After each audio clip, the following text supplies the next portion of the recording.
Gente, eu prometo ser breve com vocês essa manhã.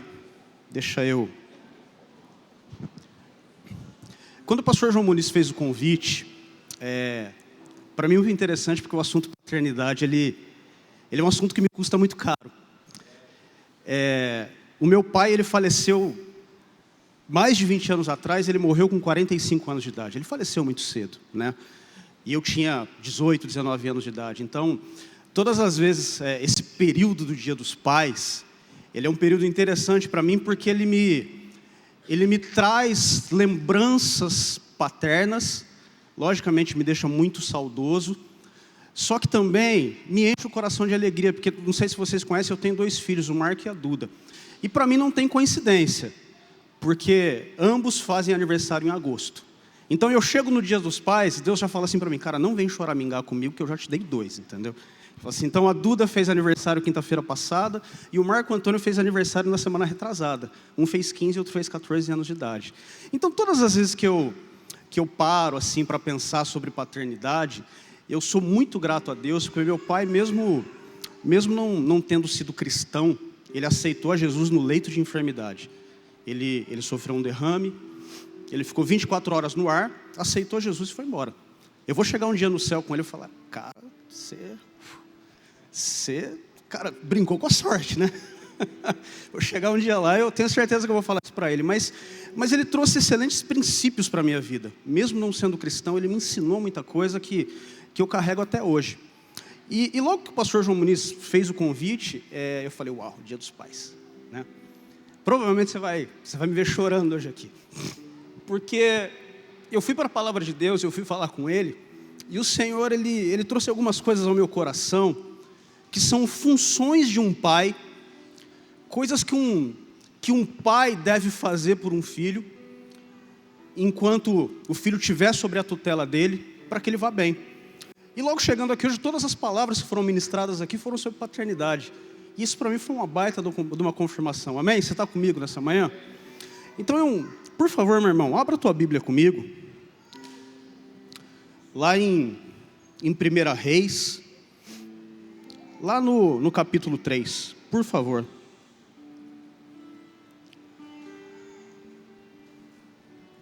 A partir do verso 5, a gente vai até o 13. Eu vou ler com vocês aqui, tá? Fica mais fácil. Em Gibeon, Yahvé apareceu em sonho a Salomão durante a noite. E Deus disse, pede o que desejares e eu te darei. Ao que Salomão respondeu, tu demonstraste uma grande benevolência para com teu servo Davi, meu pai, porque ele caminhou diante de ti em fidelidade, justiça, retidão de coração, e tu mantiveste prodigiosa misericórdia para com ele, e lhe concedeste um filho que hoje se assenta no seu trono. Verso 7. Agora, pois, Yahvé, Senhor, meu Deus, constituíste rei ao teu servo em lugar de meu pai Davi, mas eu não passo de um jovem que não sabe liderar.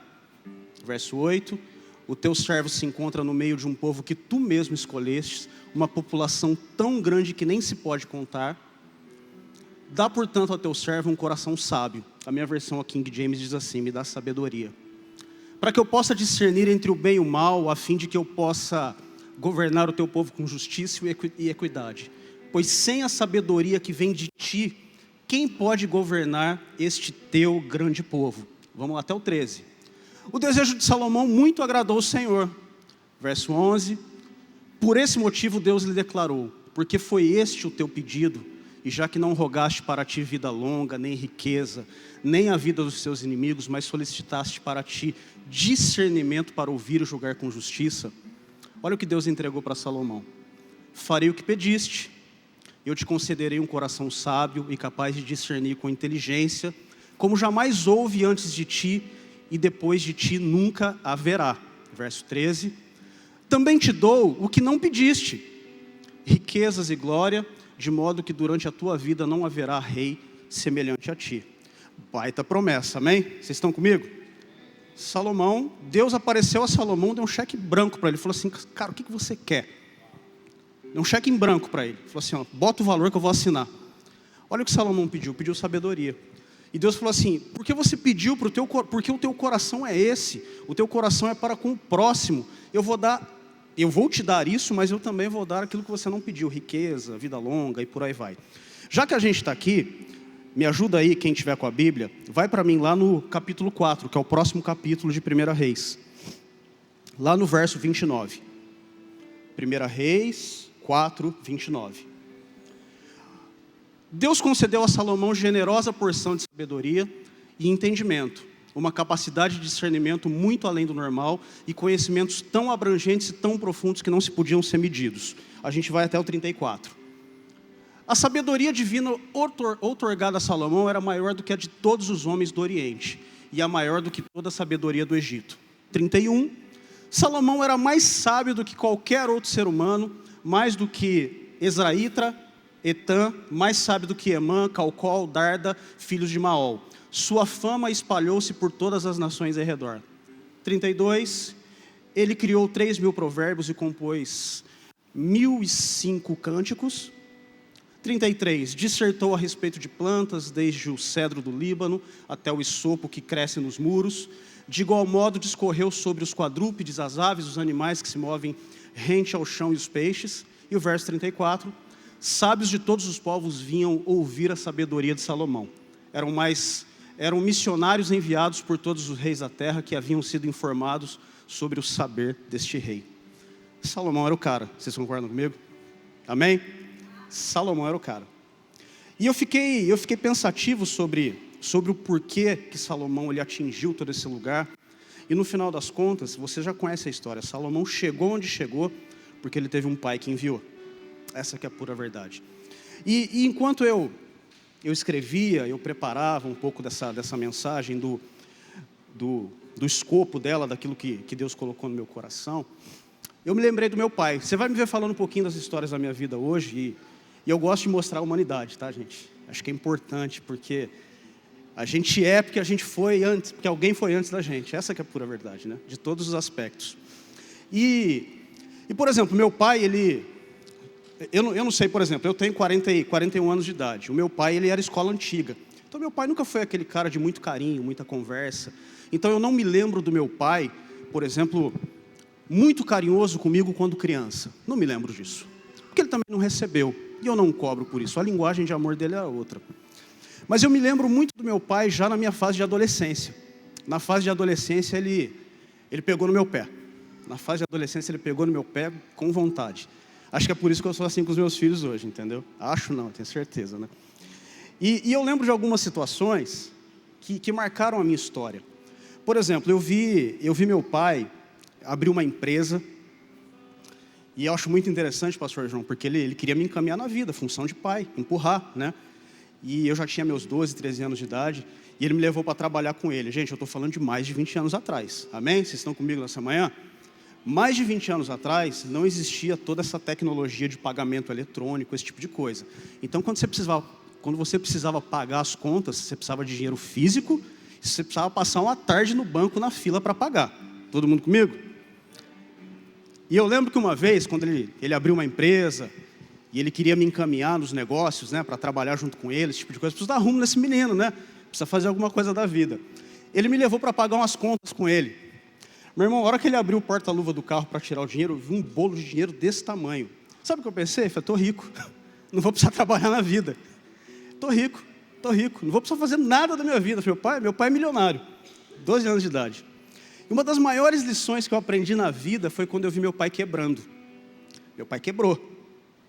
Ele perdeu tudo e ele começou a se desfazer de algumas coisas para conseguir manter a casa. Ele precisou recomeçar.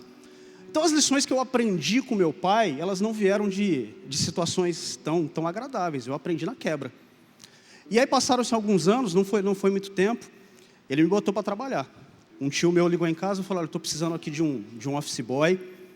E você acha que o Marcelo consegue? Ele não me perguntou. Ele falou, não, ele vai.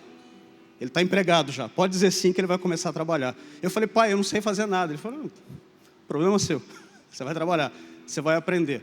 E eu comecei a trabalhar com 14 anos de idade. Foi a melhor coisa que aconteceu na minha vida. Aquilo abriu minha mente para muita coisa.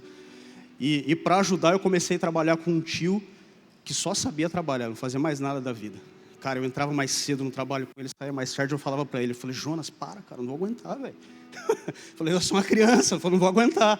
E aquilo foi me forjando. Então, ou seja, eu não me lembro do meu pai quando criança, mas eu me lembro do meu pai ainda quando eu era inexperiente. Guarda isso daqui que a gente vai usar, tá? Isso aqui é um gancho para aquilo que Deus colocou no meu coração. E como eu disse, meu pai ele faleceu com 45 anos de idade. E eu não sei se ele já sabia, né? Ele sentia de que o tempo dele era curto, né? Vamos assim dizer. Saber não sabia, né? E ele deixou para a gente um seguro de vida. Não foi muita coisa, mas como eu comecei a trabalhar cedo, e eu vou contando as histórias para vocês aqui, para vocês entenderem. Eu comecei a trabalhar com 14, ele morreu, eu tinha perto dos 20 anos de idade. Então, eu tive acesso ao crédito muito cedo. Todo mundo comigo, né? Estou contando história, vocês vão entender daqui a pouco o motivo disso. Então, quando ele faleceu e deixou um seguro de vida para a gente, não foi muita coisa, eu já estava endividado, com 18, 19 anos de idade. Eu já estava endividado. Então, o que você fez com o dinheiro, Marcelo? Eu comprei um carro, eu paguei todas as minhas dívidas e comprei um violão. O que sobrou do seguro de vida do teu pai? O violão que está lá em casa até hoje. Esse eu não vendo, não troco, não faço mais nada. Mas, ou seja, dada a história engraçada, meu pai cuidou de mim na fase em que ele entendia que eu precisava virar homem. Então ele cuidou de mim. Lógico que ele cuidou de mim quando criança, mas eu não tenho fatos para entregar para vocês aqui nessa manhã. Mas ele cuidou de mim quando adolescente, respeitando a minha inexperiência. E ele cuidou de mim quando ele disse assim, olha Marcelo, cara, agora é com você. Eu vim até esse ponto, mas agora você precisa avançar. Todo mundo comigo? 3 pontos, criança, inexperiência e a fase adulta. Funções que um pai ele precisa ter um olhar sobre o filho. E veja, meu irmão, eu sei que essa palavra ela tem um viés muito paterno, como de fato ela é, e você pode entender que ela tem relação com o pai, o homem que está aqui. Tem, com certeza tem. Mas, como o próprio pastor João Muniz disse, existem vários tipos de paternidade aqui. Todo mundo é pai, todo mundo é filho. De alguma forma você exerce paternidade na vida de alguém, então recebe essa palavra. Vai se colocando nessa palavra. Eu aprendi com a doutora Edmeia Williams, pregando uma vez, ela disse assim, olha, sabe como é que faz para que você entenda a palavra, ela entre no teu coração? Se coloca na história. Enquanto você estiver ouvindo, quando estiver sendo ministrado, se coloca na história. O que eu faria ali no meio? Cara, aquilo para mim virou uma chave. Eu falei, legal. E você, então não pense você que se você não é pai, se você não é homem, ou se você não teve pai, não. Essa história também é para você, isso também se aplica a você, amém? Todo mundo comigo nessa manhã? Coisa boa demais. Então, seja baseado nesses 3 princípios, eu comecei aqui com vocês com Salomão. Salomão era o cara, era ou não era? Muito bom. Mas Salomão foi o que foi, porque ele teve alguém que o enviou. Consegue abrir para mim, varão? Vou pedir tua ajuda aí na mídia, tá? Provérbios 4. Prometo que eu vou ser breve, tá? Aonde começa essa história de um pai que olha para uma criança. Lá no verso 3, por favor.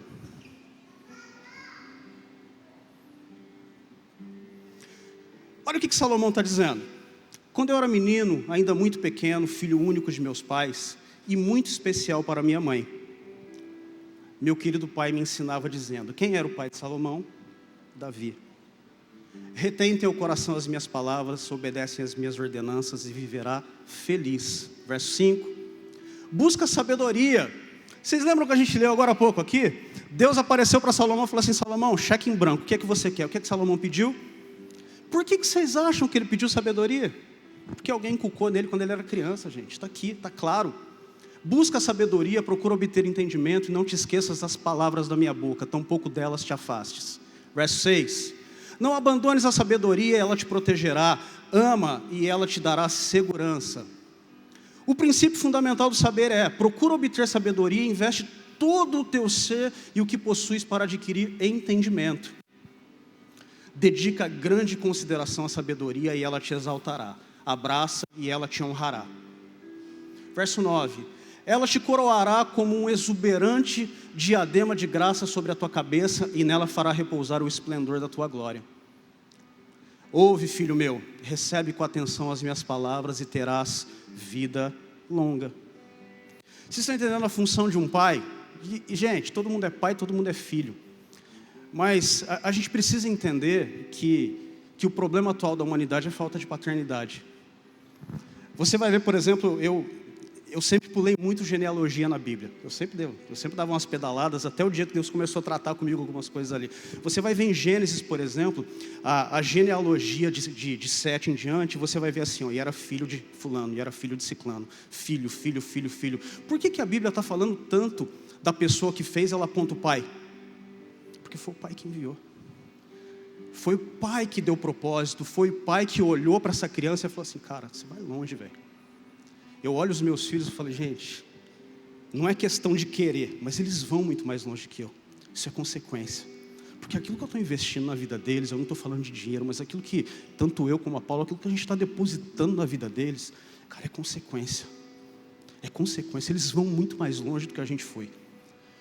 Eu não sei onde eu vi uma vez, mas essa frase fez muito sentido para mim, salvo engano, acho que foi aqui na Vinde, de que o meu teto tem que ser o chão dos meus filhos. Ou seja, ele tem que estar muito acima de mim. Ele tem que ir muito mais longe que eu, ele tem que viver coisas muito melhores do que eu vivo. Ele tem que ter experiências com esse Deus muito mais profundas do que as que eu tenho. Função do Pai. E sabe quando é que começa isso? Nessa fase. Você vai ver Salomão sendo o que foi, e você vai ver ele dizendo, quando eu era filho único de meu pai, ele se lembrava disso. Ainda muito pequenino e querido da minha mãe, meu pai me falava, sabedoria, sabedoria, sabedoria, sabedoria, aquilo foi inculcado na vida dele. Eu ouso dizer, eu até já comentei isso com algumas pessoas, que Salomão não saberia pedir outra coisa para Deus que não fosse sabedoria, porque aquilo foi inculcado na vida dele. Você está comigo nessa manhã? Aonde é que tem que estar o olhar de um pai? Olha para a criança. Ministério infantil, são eles que vão fazer. Começa a inculcar teu filho, meu irmão. Começa a inculcar teu filho, vai por mim. Começa a inculcar teu filho, porque você vai ver que ele vai muito mais longe do que você, ele vai chegar em lugares que você nem imagina. Começa a inculcar nele. E aí eu fiquei pensando, lembra lá da história do meu pai? Agora eu vou fazer algumas analogias aqui. De meu pai olhando para mim como adolescente, dizendo, cara, eu preciso dar um jeito na vida do Marcelo. E eu sempre fui muito sossegadão. Eu queria ser músico, Gunim. Até o dia que minha mãe chegou e falou assim para mim, cara, não dá, velho, você vai ter que trabalhar, irmão. Não tem conversa, você vai ter que trabalhar. Falou, leva como hobby, o dia que der certo, vinga, mas não tem jeito, você vai ter que trabalhar. Então, eu sempre fui muito tranquilo, eu sempre fui muito sossegado. Então, eu acho que meu pai olhando, tendo esse olhar para mim, falou, cara, a gente precisa dar umas pedaladas no Marcelo, cara, que senão ele não vai sair do outro lado, entendeu? E lembra da história que eu comentei com vocês agora há pouco, de que ele abriu uma empresa, ele me levou para pagar as contas, ele me botou para trabalhar. Ou seja, meu pai, ele reconhecia a minha inexperiência, mas ele cobriu a minha inexperiência e falou assim, vem comigo que a gente vai caminhar junto. Porque é assim que você forma alguém. E pensa num lugar bom para a gente fazer isso, é dentro de casa com os nossos filhos. Põe para caminhar junto. Cara, eu sei que você é inexperiente, eu sei que você não sabe, mas cara, vem junto, vamos caminhar lado a lado aqui, que vai chegar uma hora que você vai saber, vai chegar uma hora que você vai estar preparado, e vai chegar essa hora, aí cara, você vai avançar sozinho. Talvez desse momento em diante eu não vou estar mais, mas cara, eu fiz o que eu precisava fazer pela tua vida. E eu também olhando para a palavra de Deus, eu vi Davi fazendo isso com Salomão, gente. Eu falei, gente, como eu nunca tinha prestado atenção nisso. Abra sua Bíblia comigo, por favor. Lá em 1 Crônicas 29, de 1 a 2. Você não precisa abrir, se você não quiser abrir, vai aqui. 1 Crônicas 29, lá no verso 1. Olha aqui um coração do pai, olhando para a inexperiência do filho e fazendo aquilo que tem que fazer. Sabe o que meu pai estava fazendo por mim? Ele falou assim, Marcelo, cara, você não tem experiência, você não sabe trabalhar, você não tem profissão. Eu falei, cara, mas vem comigo, que você vai aprender comigo. Eu vou fazer o que eu tenho que fazer por você até chegar o momento que você tenha que avançar. E olha o que aconteceu aqui, ó. O rei Davi, já consolidado, disse a toda a assembleia, Deus escolheu meu filho Salomão e ninguém mais para essa missão. Olha a paternidade aqui, a entender a missão do seu filho, entender qual é o propósito dele. Contudo, ele é jovem e inexperiente para realizar uma obra tão majestosa, porque esse palácio não é para homens, mas para servir a casa de Yahvé, nosso Senhor Deus. Vai para mim no verso 2. Olha o que Davi fez. Com todas as forças eu preparei para o templo do meu Deus todo o ouro para as obras de ouro, prata para as obras de prata, bronze para as de bronze, ferro para as de ferro, e todo o suprimento da melhor madeira para as madeiras, assim como pedras de berilo, ônix, engaste, de ornado, pedras de várias cores, turquesas de todo tipo e pedras preciosas e muito mármore. Você sabe da história. Eu gosto de pensar que Davi agradou a Deus. Ele surpreendeu a Deus. Não que Deus possa ser surpreendido. Mas você vai ver, por exemplo, que Davi ele chegou a determinado momento da vida dele e falou assim: olha, eu estou aqui no terraço do meu palácio e a arca do Senhor, Joel, está numa tenda. Ele falou assim: cara, isso não está certo. Eu quero construir um templo. A Bíblia diz que ele recebeu a resposta do Senhor e o Senhor disse assim: olha, eu não pedi, mas já que você pediu, já que você quer fazer, faça conforme está o teu coração. Só que aí também veio uma segunda palavra para Davi e disse assim, falou: olha, você tem muito sangue nas mãos, a tua vida foi guerrear, não vai ser você que vai construir, quem vai construir vai ser seu filho, Salomão. E veja, eu fico pensando por aqui que Davi poderia falar: poxa vida, não sou eu que vou fazer, a próxima geração que lute, talvez. Mas você vai ver a postura de Davi, ele dizendo assim: olha, meu filho é inexperiente, mas ele tem uma missão. Meu filho é inexperiente, mas ele tem uma missão. E porque ele tem uma missão, eu vou fazer o que for possível e impossível para avançar, para que ele chegue do outro lado. Vocês estão entendendo a figura de um pai?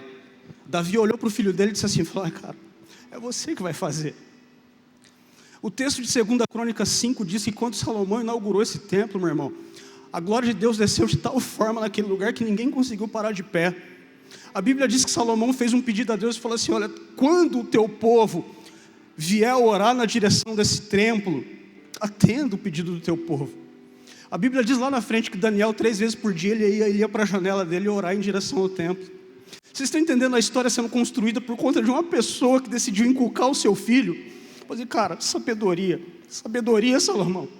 Salomão, você é inexperiente, mas eu vou fazer tudo para que você chegue do outro lado, Salomão. Tudo que tiver ao meu alcance, eu vou fazer para que você avance, você chegue muito mais longe do que eu. E Salomão foi o que foi. Ainda usando a analogia do meu pai, como eu disse, meu pai faleceu cedo. Irmão, eu não estou triste não, eu estou feliz, porque ele foi um baita de um homem. Ele foi um cara sensacional. Ele só brincou com a fé, entendeu? Mas ele foi um cara sensacional. Um cara muito inteligente, muito safo, mesmo não tendo estudo. Um cara muito batalhador. Eu gosto de olhar para a atitude das pessoas, não é quando tudo está bem, é quando tudo vai mal. Cara, ele recomeçou, ele reconstruiu do zero, ele não teve medo, ele avançou. Cara, foi muito top. E aí eu fiquei pensando nessa questão, eu falei, poxa vida, ele logicamente quando criança cuidou tanto de mim quanto do meu irmão, como adolescente ele tentou me encaminhar, e ele me preparou para a fase adulta, mesmo que eu não estivesse preparado para aquilo, porque eu acabei com o seguro de vida que ele deixou para mim, eu estava endividado. Isso é outra lição, a gente precisa ensinar a educação financeira para os nossos filhos, né? A gente estava falando sobre isso à mesa, né, pastor João? Que eu falo isso para a Duda e para o Marco, eu falei, cara, guarda, poupa o dinheirinho, não é muito, mas deixa ele render a teu favor. Cara, vamos começar a remar contra a maré. Eu não tive essa educação. Pode isso, gente, com 18 anos de idade eu estava endividado. Quem consegue essa proeza? Eu consegui. Eu tive acesso muito cedo ao crédito, não sabia usar, acabei com ele. Eu via lá o limite no cartão, falava, eu ganhava 2, o limite do cartão era mais 2, o salário era 4. Era isso. Não dá risada de mim não, que você já fez isso, vai, tá bom? Era assim que eu vivia. Daí, enfim, a única coisa que sobrou desse seguro de vida é um violão. Esses dias, quando eu estava de mudança para Guarapari, eu estava mexendo nas coisas, e eu guardo a nota desse violão até hoje. E eu olho para essa nota, não foi o meu pai que me deu, mas foi o dinheiro que ele deixou, que eu falei assim, eu preciso eternizar. Porque a hora que eu vi aqui, eu falei, acabei com mais da metade do dinheiro pagando minhas dívidas. Eu falei assim, eu comprei o carro não vai durar para sempre, a gente já vai trocando esse tipo de coisa. Eu falei, cara, daqui a pouco não vai restar nada. Eu falei, eu preciso eternizar isso daqui. E eu comprei. É um violão de 12 cordas, Gunim. Tá lá, eu nem trouxe, tá guardado embaixo tá num baú lá em Campinas. Cara, não vendo, entra instrumento, sai instrumento de casa o tempo todo. Esse cara, e aí, Marcelo, você vende esse? Eu falei, não, esse foi meu pai que me deu. Esse foi o meu pai que me deu. Então, eu olhei essa nota quando eu estava mexendo nas coisas, a nota já está até desfazendo assim, sabe? Eu olhei essa nota e falei, uau, cara, ele deixou para mim. E aí, já caminhando para o final mesmo, meu irmão, abra sua Bíblia comigo, em 1 Reis 2, de 1 a 4. Que agora, eu tenho a figura de um pai passando o bastão. Salomão, agora é com você. Salomão, eu quando criança, você quando criança, eu inculquei a sabedoria. Salomão, você quando inexperiente, eu fiz o possível e o impossível para que a tua missão fosse cumprida. Agora a minha hora está chegando, agora você precisa avançar. 1 Reis 2, verso 1. Sentindo que se aproximava o dia da sua morte, Davi ordenou ao seu filho Salomão: eis que o tempo em que devo seguir o caminho com todos os seres humanos está próximo. Portanto, sê forte e porta-te varonilmente. Algumas versões dizem assim: te coloque de pé. O que Davi está fazendo com Salomão é assim: eu falei, Salomão, cara, eu cumpri a minha missão. A minha missão foi enviar você. A minha missão foi entender qual era a tua missão e preparar você para essa missão, Salomão. Agora a tua parte é isso: ser forte e porta-te varonilmente. E gente, pensa num Deus que não fala com ninguém que está prostrado. O profeta Elias pediu para si a morte. Ele falou assim: ó, sai daí, fica de pé, que a gente vai conversar. Você vai ver, por exemplo, que Jó, em todos os seus questionamentos, o porquê daquilo, Deus fala assim, ó, fica de pé como homem e vai falar comigo. A gente serve um Deus que em determinado momento da vida ele vai ser mais rígido com a gente. Eu aprendo muito com essa história. Ele fala assim, cara, te coloca de pé, porque agora chegou a tua hora de avançar. Te coloca de pé, porque agora chegou a hora de você cumprir a tua missão. Te coloca de pé, porque chegou o seu momento de fazer diferença nessa terra. Então por isso que eu disse aqui no começo que talvez você possa entender que essa mensagem eu estou falando aqui somente para pais, mas todo mundo aqui é filho também. E deixa eu contar uma história para vocês, para a gente encerrar, para a gente orar. É que para a gente nome hoje em dia, meu irmão, ele é muito assim da moda, né? Então eu lembro, por exemplo, quando o Marco nasceu, a gente tirou no sorteio. Falei, eu gosto de Marco Antônio, eu gosto daquilo. Mas não é assim para o judeu. O judeu, ele dá nome para o seu filho, entendendo qual é o propósito, aquilo que ele quer, aquilo que ele deseja para o filho dele. O judeu, ele é muito fiel a esse tipo de coisa.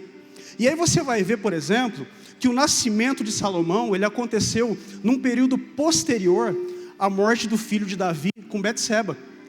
Você sabe da história, amém? Você sabe que Davi ele pecou com Betseba.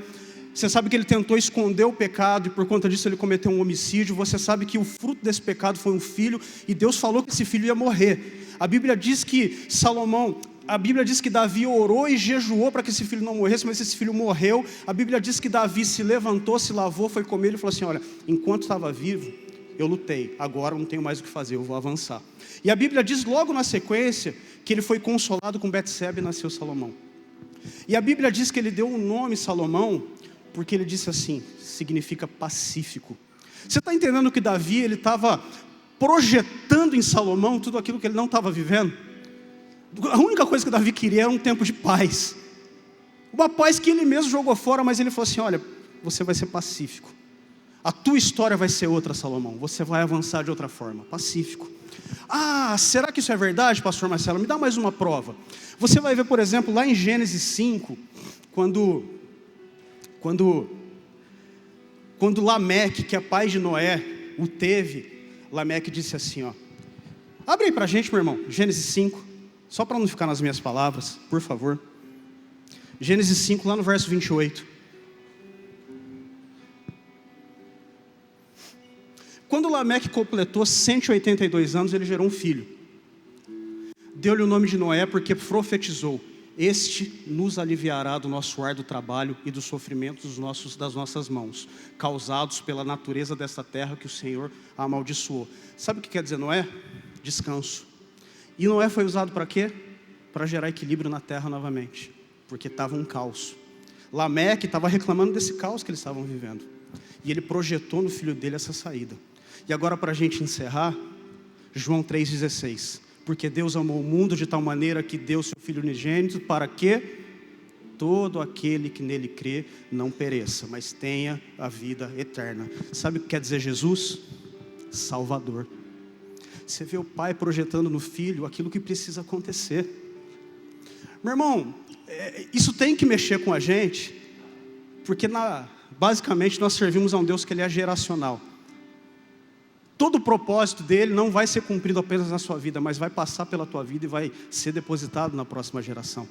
Você vai ver, por exemplo, que Jacó, já no Egito, você vai ver, por exemplo, que ele chamou os 2 filhos de José e falou assim, ó, vocês agora são meus, eu adoto vocês, porque eu preciso enviar vocês.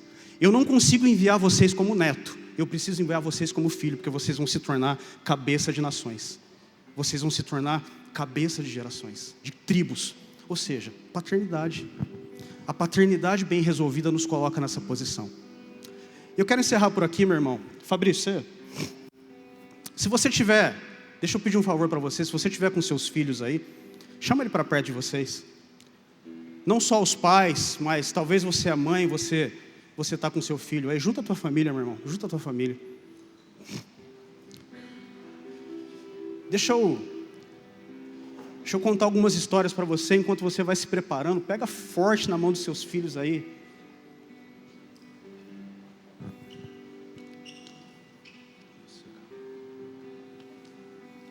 Pega forte na mão dos seus filhos aí.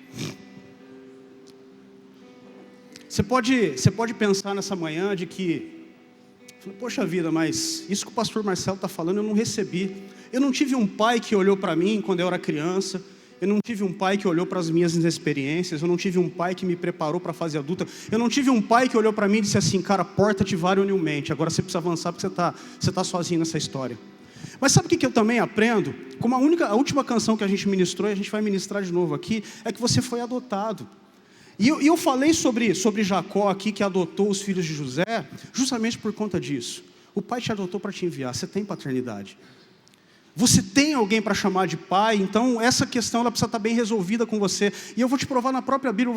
Davi, por exemplo, ele tinha todos os motivos para não se preocupar com paternidade, porque ele foi rejeitado na própria unção dele. A Bíblia diz que o profeta chamou todos aqueles que poderiam ser reis, mas o pai deixou Davi de fora. Falou assim, não tem mais ninguém? Não, eu tenho mais um que está lá. Ele foi rejeitado. Mas mesmo rejeitado, ele falou, não, peraí, eu vou fazer diferente. Eu vou fazer diferente. Eu vou ser diferente dos meus pais, eu vou ser diferente de toda mágoa, de todo trauma que talvez eu tenha recebido, eu vou fazer diferente, eu vou projetar neles. Salomão vai ser um cara pacífico. Você vai ver, por exemplo, meu irmão, a paternidade ela é tão forte, ela é tão real, pode vir puxando devagarzinho, ela é tão real, de que ela resolve todas essas lacunas e ela te envia. Mas o que precisa ficar nessa manhã? O que precisa ficar nessa manhã? Você foi encontrado.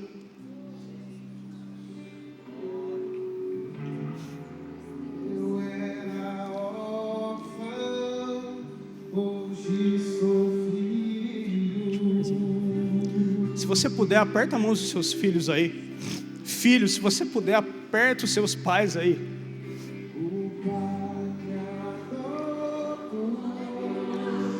A paternidade ela te envia. A paternidade ela envia você. Ela te dá propósito. Davi olhou e falou assim, Salomão, você tem uma missão, cara. Só que você ainda é inexperiente. Então vem aqui, ó, de braço dado comigo, cara, que a gente vai sair do outro lado junto. Salomão, porta-te variamente, Salomão, porque agora chegou a tua hora de caminhar sozinho.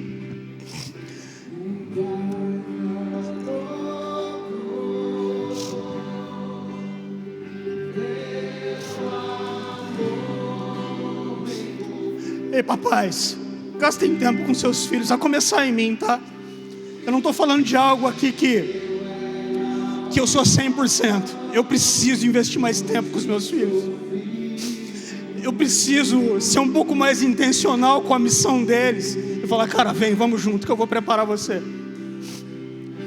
Papais de crianças, você viu o quão importante é inculcar os seus filhos.